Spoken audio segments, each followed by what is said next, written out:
हमने इससे कबल इमाम ज़ैनुल आबदीन अलैहिस्सलाम की तालीम करदा दुआ के बारे में गुफ्तगू की थी। आज की हमारी बहस ये है कि इंसान मग़फ़िरत को किस तरह हासिल करे। मग़फ़िरत को हासिल करने के लिए ज़रूरी है कि इंसान मकरू की तरफ ना पलटे, और हमने कहा कि यहाँ पर मकरू से मुराद तमाम वो अमाल हैं जो कि शरीयत ने हराम करार दिए हैं, और मुहर्रमात यानी हराम कामों का अंजाम देना खुदा की नापसंदीदगी और नफरत का बाइस है।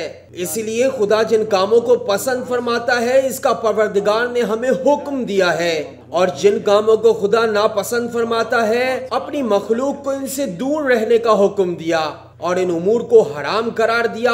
और हमने जिक्र किया कि इस चीज को हासिल करने के लिए इंसान तौफीक का मोहताज है। तौबा के बाद इंसान के लिए जरूरी है कि वह अपना गुज़िश्ता गुनाहों की तरफ ना पलटे।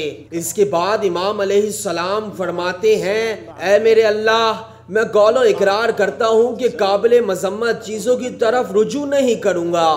ये अहद करता हूँ कि तमाम तर नाफरमानियों को यकसर छोड़ दूंगा। जब इंसान का अकीदा कवी होता है तो इंसान में गुनाहों से बचने की ताकत बढ़ जाती है। जब इंसान खुदा की सिफात पर गौर करता है तो वो देखता है कि खुदा की जात हर चीज का अहाता किए हुए है और कोई भी चीज खुदा से पोशीदा और छुपी हुई नहीं।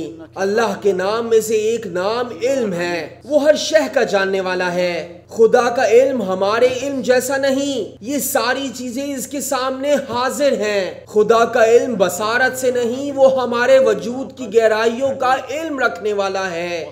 रोजे कयामत के लिए परवरदिगार ने इंसानों के लिए कुछ गवाह मुकर्रर किए हैं, जैसे मलाइका, इंसान के आज़ा वगैरह। रोजे कयामत फैसला करने वाला वो हाकिम है जो हर चीज का इल्म रखता है, वो किसी की गवाही का मोहताज नहीं।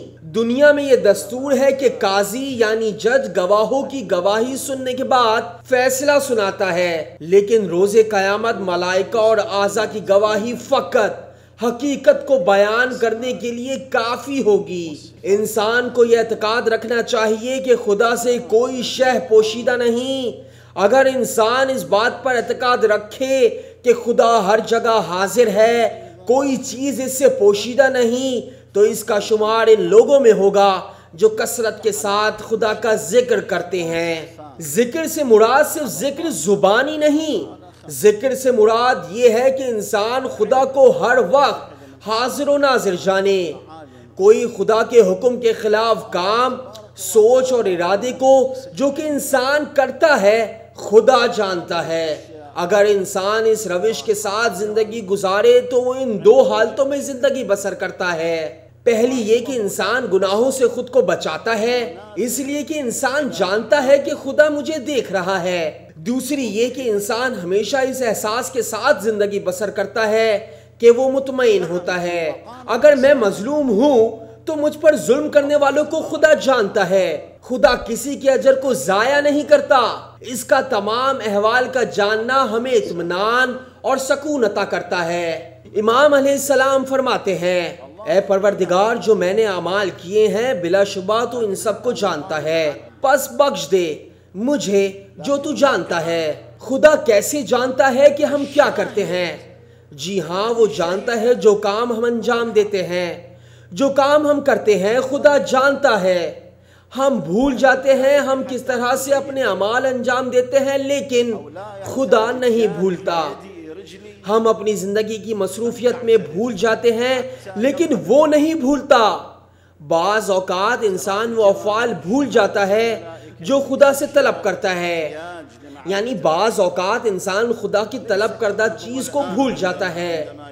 बाज़ औकात इंसान गुनाह करके भूल जाता है और इस गुनाह की तौबा भी करनी है। कभी वो गुनाह इंसान और खुदा के दरमियान होता है, कभी वो इंसान और इंसान के दरमियान, लेकिन इंसान तौबा करना भूल जाता है। इसलिए कि इंसान के लिए जरूरी है कि जैसे ही इससे कोई गुनाह सरजद हो तौबा करे। अगर वो अल्लाह और बंदे के दरमियान हो तो इसकी कज़ा अंजाम दे, मसलन नमाज, रोज़ा वगैरह। और अगर मामला दूसरे इंसान के साथ हो तो जरूरी है कि हकदारी को इसका हक दे। इसके साथ तौबा करना भी जरूरी है। इंसान बहुत से काम अंजाम देता है और इसको मालूम ही नहीं होता कि इस काम को अंजाम देना हराम है। मिसाल के तौर पर कोई सूद खाता है और ये कहता है कि ये नहीं जानता कि सूद लेना हराम है। फुका से बारहा पूछा जाता है कि अगर कोई शख्स किसी शरई मसले के बारे में नहीं जानता तो क्या वो माजूर है या माजूर नहीं? क्या इसके लिए अज़र है? क्या वो नहीं जानता? इसमें कुछ सूरतें हैं। बाज़ औकात इंसान इस बात पर कुदरत रखता है कि वो इल्म हासिल करे, लेकिन वो नहीं करता। इसको फिकही लुगत में जाहिल तकसीरी कहते हैं। फुका फरमाते हैं कि वो उस शख्स जैसा है तो जानता तो था और जानबूझकर इसने अमल को अंजाम दिया। यानी अगर जाहिल तकसीरी कोई गुनाह करे तो गुनाहगार होगा, क्योंकि कुदरत के बावजूद इसने सीखने की कोशिश नहीं की। और आज के जदीद टेक्नोलॉजी के दौर में कोई ये अज़र पेश नहीं कर सकता कि इसके पास कुदरत नहीं। दूसरी किस्म जैसे फिकही लुगत में जाहिल कासिर है, ऐसा शख्स जो कि कुदरत नहीं रखता या जानता ही नहीं था कि फला काम का अंजाम देना हराम है। हर सूरत में इंसान के लिए जरूरी है कि वो तौबा करे। इसके बाद इमाम अलैहिस्सलाम इरशाद फरमाते हैं, परवरदिगार मुझे इस तरफ मोड़ दे जिस तरफ तू चाहता है, मुझे इस तरफ ना ले जा जहां मैं चाहता हूँ। यानी ऐ खुदा मुझे वहां का रास्ता दिखा जिसे तू दोस्त रखता है, वो रास्ता ना दिखा जिसे मैं चाहता हूँ। जिस तरह रिवायात में है कि जब खुदावंद ने हजरत आदम को सजदा करने का हुक्म दिया तो इब्लीस ने कहा मैं सजदा नहीं करूंगा क्योंकि मैं आग से बना हूं और ये मट्टी से, और मैं इससे अफजल हूं। तो रिवायात में है कि इब्लीस ने कहा ऐ अल्लाह मुझे इस सजदे से माफी इनायत फरमा, मैं तेरी ऐसी इबादत करूंगा जैसी किसी ने ना की होगी। तो अल्लाह ने इरशाद फरमाया मेरी इबादत ऐसे करो जैसी मैं चाहता हूँ, मेरी ऐसी इबादत ना करो जैसी तुम चाहते हो। बाज़ इबादत इंसान के लिए संगीन महसूस होती हैं, लेकिन ज़रूरी है कि इंसान इन इबादत को खुलूस के साथ और मोहब्बत इलाही में अंजाम दे, इसलिए कि इसका हुक्म परवरदिगार ने दिया है। क्या सिर्फ जुबानी दावे करना हम खुदा से मोहब्बत करते हैं काफ़ी है? नहीं, मोहब्बत के लिए दोनों तरफ से मोहब्बत होना ज़रूरी है। सूरह आले इमरान में इरशाद हुआ, इनसे कह दो अगर तुम चाहते हो कि तुमसे खुदा मोहब्बत करे तो मेरी इत्तिबा करो, फिर क्या होगा, खुदा तुमसे मोहब्बत करेगा। अगर इंसान रब से मोहब्बत का दावा करता है तो इसके लिए ज़रूरी है कि अपने रब की इत्तिबा और पैरवी करे।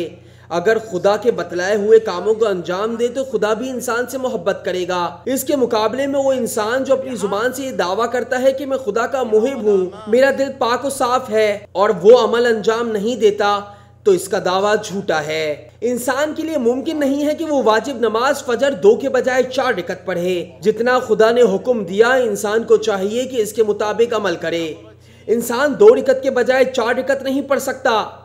बाज लोग सफर की मुसाफत से थकन का शिकार नहीं होते और सवाल करते हैं शरई मुसाफत तो तय कर ली, लेकिन क्या जरूरी है कि हम नमाज को कसर पढ़ें? हम नमाज पूरी क्यों नहीं पढ़ सकते? हम पूरी नमाज क्यों ना पढ़ें? नमाज कसर पढ़ना भी हुक्म परवरदिगार है। इंसान को खुदा की रहमत से नाउमीद नहीं होना चाहिए।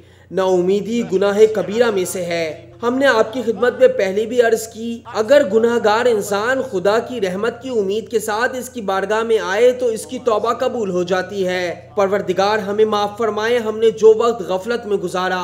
इमाम अलैहिस्सलाम इरशाद फरमाते हैं, ऐ मेरे रब, मेरे ऊपर कितने ऐसे हुकूक हैं जो मुझे याद हैं और कितने ऐसे हैं जिन पर निस्यान का पर्दा पड़ा हुआ है। इमाम सज्जाद अलैहिस्सलाम इससे पहले वाली दुआ में इरशाद फरमाते हैं, परवरदिगार मैं पनाह मांगता हूँ इस मजलूम से जिस पर मेरे सामने जुल्म किया जाए, मैं इसकी मदद और नुसरत ना करूँ। मदद और नुसरत ना करने की बहुत सी वजूहात हैं। मसलन इंसान कभी मद्द मुकाबिल से दुश्मनी मोल नहीं लेना चाहता, इससे मेरा रिश्ता और ताल्लुक ख़त्म हो जाएगा।